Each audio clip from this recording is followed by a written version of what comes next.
मैंने आज तक से रिटायरमेंट लिया था। इसका रीजन क्या था? आप सब्जी का ठेला भी लगाओ सर, उसमें भी क्रिएटिविटी है। मेरे हिसाब से फील्ड कोई भी हो, अगर ये 3C का फॉर्मूला अपनाते हैं तो आप लाइफ में सक्सेसफुल हो सकते हैं। अब 3C में क्या है?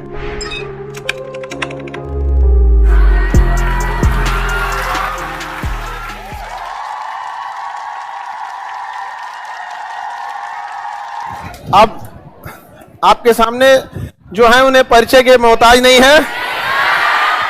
जहां पत्रकारिता की आवाज को कई बार ये होते हैं कि हमारी मीडिया का रैंकिंग कहां जा रहा है, उसी दौरान में कई लोग स्तंभ बन के खड़े रहते हैं। तो हम लोग भी आपसे मिलवाते रहते हैं ताकि आपसे भी उम्मीद करें कि आप जिस फील्ड में जाएं आप भी आगे बढ़ते रहें और अच्छे काम को करते रहें। यहाँ पर तो आपके सामने आप सब जानते होंगे शुभांकर मिश्रा सिंह। अब ये पटना आ रहे थे तो पटना में आए तो हम लोग की एक मुलाकात हो गई, सौभाग्य सब लोग की। तो हमने कहा कि आप लोग को भी मिलाएं यहाँ पे, और राखी की तैयारी भी है यहाँ पे, क्योंकि अब तो क्लास जो खुलेगा राखी के बाद ही खुलेगा। हाँ, तो इसलिए थोड़ा हम आज आप लोग से मिलवा दिए। कैसा लग रहा है सर क्लास? तो आप लोग बैठ गए। हाँ, पटना पहली बार आना हुआ है, बिहार पहली बार आना हुआ है, तो बहुत अच्छा लग रहा है आप लोगों को देख के। मेरा बहुत मन था खान सर से मुलाकात करने का, क्योंकि सोशल मीडिया के माध्यम से कई बार कई कॉम्प्लिकेटेड इश्यूज को बड़े हल्के फुल्के अंदाज में हम समझा करते थे। मेरी मम्मी बहुत बड़ी फैन है सर की, बाय द वे। और मम्मी की बात की है तो हमें ऐसा लगता है हम सब की माँ एक जैसी होती है, सबको बहुत मानती है यहाँ पे। तो हम सर के आने 2 दिन पहले बात किए थे हम। हाँ। और थोड़ा सॉरी बोलेंगे उनसे, क्योंकि बाबा धाम का प्रसाद हम लोग नहीं ला पाए। एक्चुअली हम लाए थे, यहाँ लोग इतने आते हैं खा लिए, और वो हम स्पेशली आपकी मम्मी के लिए रखे थे। और बाबा धाम का अभी तो सावन चल रहा है ना, हमारे काउंटर पर रखा था। एक आदमी क्या है, हम यहाँ का है, हम ले ले, हम मना कैसे करें। तो हम नेक्स्ट टाइम जरूर लाएंगे। कोई नहीं, हमने खान सर को दिल्ली बुलाया अपने पॉडकास्ट में, और आई एम श्योर वहां तक प्रसाद आ जाएगा। हाँ, जरूर आ जाएगा, जरूर। बाकी आप लोगों से आप सब अच्छा कर रहे होगे। आई एम श्योर यहाँ पहुंचे हो घर वालों से दूर, कुछ घर वालों के पास बहुत सारे सपने लेकर।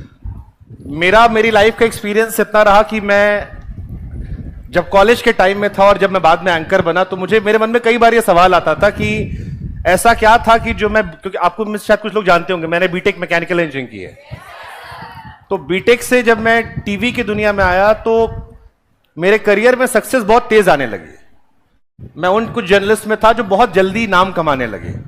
तो फिर मेरे मन में ख्याल आया कि यार टैलेंट तो पहले भी होगा मुझ में, तो वहां पर सक्सेस उतनी तेज क्यों नहीं मिली? क्योंकि मैं अपने स्कूल में एक एवरेज लड़का था, और टीवी की दुनिया में मैं धीरे धीरे एक्स्ट्राऑर्डिनरी बनता गया। मैंने आज तक से रिटायरमेंट लिया था। मैं पहला एंकर था जिसे टीवी से निकाला नहीं गया था, स्वेच्छा से छोड़ के गया था। तो ये थॉट आया मेरे मन में, अच्छा किए थे। हमने स्ट्रेट फॉरवर्ड बोल देते हैं, लेकिन सच में बहुत अच्छा किए। तो इसका रीजन क्या था? आई थिंक वो रीजन मैं आप लोगों से शेयर करना चाहता हूं। कोई भी काम जिंदगी में जिसमें आपको घड़ी देखने की जरूरत ना पड़े, हमेशा करियर के प्रोफेशन में उसे चुनना। सर ये सबको खाली फोन पे बतियाने में मन लगेगा, फिर उस पे ही ना घड़ी देखेगा सब, ना भूख देखेगा सब, ना प्रोफेशन बनाएगा सब उसको। आप सब्जी का ठेला भी लगाओ, लेकिन अगर आपका मन लगता सर उसमें भी क्रिएटिविटी है, तो आप उसमें भी झंडा गाड़ दोगे। लेकिन कोई भी ऐसा काम जिसमें आपको बार बार घड़ी देखना पड़े, जैसे कई बार मैं सर से बात कर रहा था कि ऐसे कोचिंग सेंटर में भी पढ़ाई करते थे और मैं पीछे आके बैठ जाया करता था, और फिर 2-3 साल हम घर पे सिर्फ कहते थे कि तैयारी कर रहे हैं। क्या कर रहा है लड़का? तैयारी कर रहा है। और फिर तैयारी का रिजल्ट आता था, कई बार संकोच करते थे और बड़ी सारी परेशानियां हुई। या एग्जाम होते थे, अक्सर पूछते थे कि भाई तुमसे क्या पूछा सर ने? टीवी में यह सवाल कभी नहीं आया। उसका रीजन यह होता है कि जब आप अपने पसंद की चीज को करते हो तो आपको किसी को पुश नहीं करना पड़ता, किसी को आपको उठाना नहीं पड़ता, किसी को आपको पढ़ने के लिए कहना नहीं पड़ता, वो काम करने के लिए कहना नहीं पड़ता। और जब आपका एवरेज दिन होगा, क्योंकि आप हर दिन अपना बेस्ट नहीं दे सकते हो, लेकिन आपका एवरेज भी आपके चॉइस ऑफ फील्ड पे किसी और के बेस्ट से बेहतर हो जाता है। इसलिए अपने करियर में आप क्या करते हो वो आपका फैसला है। मैं सर के कोचिंग बिल्कुल बंद करवाने या कम करवाने के लिए नहीं हूं, लेकिन जो करना शिद्दत से करना, दिल से करना या मत करना, क्योंकि 140 करोड़ की आबादी वाले देश में मीडियोकर्स की जरूरत नहीं है। और जितनी मेहनत करनी है वो अभी करना, क्योंकि अगर आपको आपके सपनों को पूरा करना है तो बाकी लोगों से थोड़ी ज्यादा मेहनत एक उम्र में करनी होगी। जो 11th-12th में करता है उसको टॉप कॉलेज मिल जाता है, जो कॉलेज में करता है उसको अच्छा प्लेसमेंट मिल जाता है, उसके बाद जिंदगी को अवसर और देती तैयारी करने का। जो तीनों में नहीं करता है वो ताउम्र मेहनत करता रहता है। तो ये आपको डिसाइड करना कि बाकी लोगों से 5 साल एक बार में ज्यादा मेहनत करके जिंदगी संवार ले या पूरी जिंदगी मेहनत करते रहे। वो आपके अपने सपने हैं। बाकी एक शेर मैं कहना चाहूंगा, मैं हमेशा इस शेर से बड़ा इंस्पायर रहता हूं कि जहाजों को जो डुबा दे उसे तूफान कहते हैं, और तूफानों से जो टक्कर ले उसे इंसान कहते हैं। और ये मेरी फेवरेट लाइन है कि वो कौन सा आपदा है जो हो नहीं सकता, तेरा जी ना चाहे तो क्या हो नहीं सकता। वो कौन सा आपदा है जो हो नहीं सकता, तेरा जी ना चाहे तो क्या हो नहीं सकता। एक छोटा सा चीटा जाके पहाड़ के ऊपर घर करे, क्या ये लड़के अपने ख्वाबों को मुकम्मल ना कर सके। तो आई थिंक मेरी तरफ से आप सभी को बेस्ट विशेस। राखी भी आ रही उसकी, इंडिपेंडेंस डे गया उसकी। बस ये है जाते जाते कि लगे रहो, जमे रहो, डटे रहो। लगे रहो, जमे रहो, डटे रहो। ये दुनिया चाहे ना चाहे एक रोज तुम्हें अपने सराखों पर बिठाएगी, लेकिन शर्त यही है, लगे रहो, जमे रहो, डटे रहो। Thank you so much everyone. Bihar कैसा लगा? बिहार आप अगर 2 महीना रुक जाएंगे तो यहीं रह जाएंगे। देखिए, बिहारियों में एक बड़ी अच्छी चीज है। मैं कल प्रशांत किशोर जी का इंटरव्यू ले रहा था और बड़ी देर तक हमारी चर्चा चली। अभी आने वाले टाइम में इलेक्शन भी आएगा, कई महीने में यहाँ रहेंगे। हाँ, वो अभी काफी वर्क कर रहे हैं इलेक्शन पे, बड़ा तेजी से हाँ। नए विचारों को रख रहे हैं लोगों को लाने। अरे बहुत कठिन कठिन सवाल पूछे हाँ। हमने, आप लोग को मजा आएगा। आप लोग इंटरव्यू जरूर देखिएगा। हाँ, नहीं, पॉलिटिकल इंटरव्यू जरूर देखिएगा। अक्सर नेता लोग डरते बहुत है, चाहे इधर के हो या उधर के। आप उनसे अगर कहिए कि इंटरव्यू करना है तो पहला सवाल पूछने क्या वाले हो। और ये केवल सरकार वाले नहीं, उधर वाले भी पूछते हैं कि आप पूछने क्या वाले हो। अक्सर इंटरव्यू वो अपने पसंद के लोगों को देते हैं, दोनों साइड के। बट मुझे खुशी होती है जब ऐसे लोग मिलते हैं मुझे जो आपसे ये नहीं पूछते क्या पूछने वाले हो, और फिर आप चढ़कर पूछते हो और फिर उससे जवाब आता है। तो मुझे लगता है कल एक ऐसा इंटरव्यू हमने किया, और बहुत तकरीबन 2-2.25 घंटे का इंटरव्यू था। बिहार पर फोकस था। बहुत सारे मेरे मन में सवाल थे कि कैसे, क्यों, क्या केवल हवाबाजी है। एंड आई एम श्योर कि आप लोग को मजा आएगा। बाकी वो आपका निर्णय कैसे उसे आप देखते हो। बट मेरे हिसाब से एक बढ़िया इंटरव्यू कल हमने किया है, और मुझे लगता है कि वो क्योंकि अभी चर्चा में है, लोग उनसे उम्मीद भी करें, तो देखने में उनके नजरिए को लेकर काफी क्लैरिटी मिल जाएगी। लेकिन बिहार को उनको लेकर मैंने एक बात कही थी कि बिहारी बड़े पैशनेट होते हैं। मेरे दफ्तर में भी कई सारे लोग हैं जो बिहार से हैं, और वो बड़े पैशनेट होते हैं और दिल से होते हैं। अगर दिल में उनके आप एक बार घर कर गए तो वो आपके लिए सब लुटाने को तैयार होते हैं। हम लोग लुटाइए के तो चौपट हुए हैं ना, बचा क्या है हम लोग। लेकिन फिर भी है यहाँ पे। और कहते हैं ना कि आपके ऑफिस में बिहारी हैं यहाँ पे। हम आपको बताते हैं ना कि यदि चांद पे भी ऑफिस बनेगा ना तो उसमें एक तो बिहारी पक्का रहेगा। नहीं, लेकिन हम चाहेंगे कि बिहार का टैलेंट जो है वो बिहार में भी काम आए। हाँ बिल्कुल, ये बिहार का माइग्रेशन टैलेंट दुनिया में काम कर रहा है, बिहार का टैलेंट बिहार में भी आना चाहिए, और उससे बिहार का बड़ा भला होगा। तो आप में से लोग तैयारी कर रहे हैं, आपके सपने पूरे होंगे। लेकिन जब आपके सपने पूरे हो तो आप भी कोशिश कीजिएगा कि आपके शहर के, आपके गांव के कुछ लोगों के सपने आप भी पूरे करवाइएगा, क्योंकि समाज तभी बदलेगा। अगर आप में से किसी के जहन में कोई सवाल आप पूछ सकते हो मुझसे, क्योंकि कई बार ऐसे मौके रोज नहीं मिलते हैं।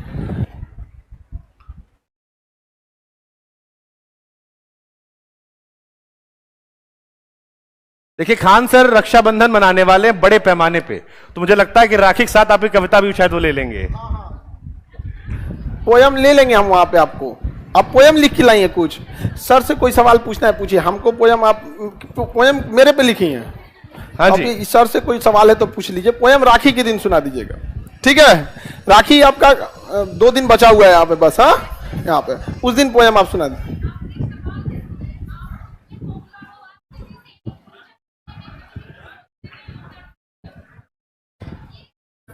मैम किसी से पैसा नहीं लेते ना, इसलिए। हाँ, लाइव वालों के लिए हम सवाल दोहरा देते हैं कि लड़की का क्वेश्चन था कि सर आप इतने फेमस हैं, इतने आगे जा चुके हैं, फिर भी आप किसी से सवाल पूछते हैं तो डरते क्यों नहीं है? तो सर का जवाब था कि पैसे किसी से नहीं लेते यार। देखो, जब आप किसी से कुछ लेते हो तो आपकी जवाबदेही उसकी तरफ होती है। जब हमने टीवी भी छोड़ी थी तो कई सारी पॉलिटिकल पार्टीज ने हमसे कहा था कितना पैसा चाहिए। हमें कुछ नहीं चाहिए, बस तुम अपना काम तुम अच्छा करोगे, हम करेंगे। लेकिन हम उस देश में रहते हैं जहां कोई आपको एक कप चाय पिलाता है तो अगली बार उम्मीद करता है कि आप भी पिलाओगे उससे। और कोई अगर आप पे 10 रुपया खर्चा कर रहा है तो आपसे 100-200 की उम्मीद कर रहा है। तो मुझे लगा कि वो रोज की जवाबदेही मुश्किल होती है। और आजादी, जब टीवी छोड़ के नहीं थे तो थोड़ा आजाद रहने का मन था। कई बार वो कम खाओ लेकिन सुकून की नींद आती है। तो क्रांति नहीं करनी थी, लेकिन यह था कि स्वतंत्रता प्यारी थी, जवाबदेही मुझे नहीं चाहिए थी। एंड आई थिंक वही गॉड ब्लेसिंग की चीजें अच्छी चल रही हैं। आप लोग की पढ़ाई कैसी चल रही है? कितने लोग को अपने आप पे भरोसा है कि इस बार मामला निकल जाएगा? कई सारे हाथ इसमें भी नहीं उठे। कई बार ये स्टूडेंट्स की एक और भी समस्या होती है जो हम लोग नहीं फेस कर पाते हैं। एक गार्जियन इन लोग को ऐसा टाइम देता है जैसे लगता है कोई फल तोड़ के लाना है, कब होगा। खास करके लड़कियों से 4-6 महीना भेजेंगे, कहीं अभी तक नहीं हुआ। एक ये समस्या। दूसरा, बिहार की यूनिवर्सिटीज ने इन्हें बर्बाद कर दिया। 6 साल में ग्रेजुएशन करके देते हैं। अब अगर इनका ये पीसीएस का बैच है, बिहार पीसीएस जिसे भी हम लोग या नॉर्मली बीपीएससी बोलते हैं, जैसे यूपी पीसीएस, अगर इनमें बहुत सारे ऐसे बच्चे बच्चियां हैं जो केवल इसलिए फॉर्म नहीं भर पाते हैं कि उन्होंने 4 साल हो गया ग्रेजुएशन में करते, अभी सेकेंड ईयर का एग्जाम नहीं हुआ है, तो 4 साल हो गया सेकेंड ईयर नहीं हुआ है यहाँ पे। एक ये। दूसरा, कुछ बेईमान लोग चंद पैसों की वजह से कई बार पेपर लीक कर देते हैं और इनका सपना टूटने लगता है। हम तो कहते हैं कोई ऐसा डिवाइस लगाए नार्को टेस्ट टाइप का उगलवा ले, उसके बाद फिर गायब कर दे। कुछ की हिम्मत टूटने लगता है उससे। अच्छा, हम लोगों को भी बड़ा बुरा लगता है, चाहे जो भी हो। अब सर हमारे दिल्ली से आए घर छोड़ के यहाँ पे ताकि पढ़ाने के लिए, तो सर उतना दूर आप हैं। तो अब यहाँ पे ना ऐसा होता था कि पहले जो अमीर बच्चे थे वो दिल्ली जाके पढ़ाई करते थे। अब सबको दिल्ली तो नहीं भेज सकते थे, हम दिल्ली के जितने बेस्ट टीचर थे उनको यहाँ ले आ दिए यहाँ पर। तो ये लोग भी अपना घर द्वार सब छोड़ के यहाँ के पढ़ाते हैं। और जब पेपर लीक हो जाता है ना, तो कई बार सर लोग हमें कॉल करते हैं कि सर बिहार में क्या हो रहा है। उस समय हमको जवाब देने के लिए कुछ रहता ही नहीं, हम बोले क्या बोले, अजीब सा हो जाता है। मतलब समझ में नहीं आता गुस्सा कहाँ निकाला जाए यहाँ पर। और एक सीधा सा जवाब आता है, हम इसकी जांच कर रहे हैं। अरे जांच कर रहे हैं, इनको जांच नहीं पूरा होता है यहाँ पे। अब तो समझते ही उन लोग को जांच कर रहे हैं। तो बस ये एक तो तकलीफ लग। अच्छा, ये केवल समस्या बिहार की नहीं है, ये यूपी की भी है, राजस्थान की, एक बड़े लेवल की पैन इंडिया समस्या बन चुकी है यहाँ पर। हमने सही बात है, कोई ना कोई तो करता ही होगा यहाँ पे।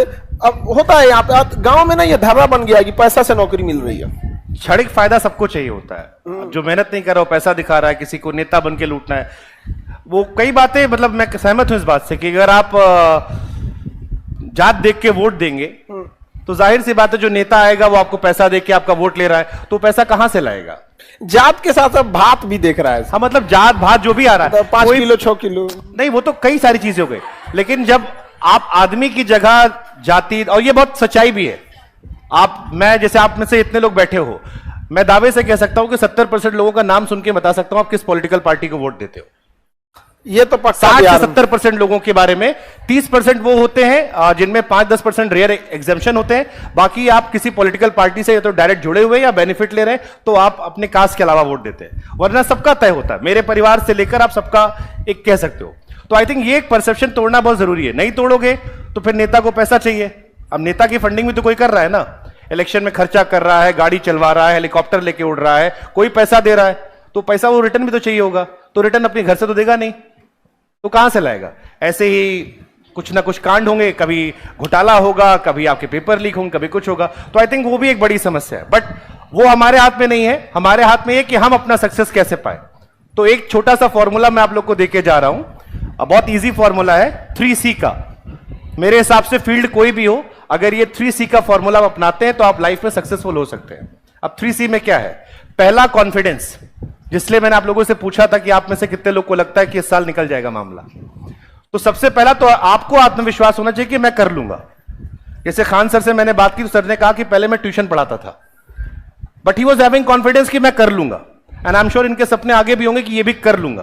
तो पहले आधी लड़ाई तो इस यहां से होती है कि आपको भरोसा है कि भाई अगले साल रिजल्ट जब आएगा तो मैं देखने जाऊंगा, मेरा नाम है। अगर मैं नीचे से देखना शुरू कर रहा हूं, मुझे डर है, तो आधा तो आप वहीं खत्म हो गए।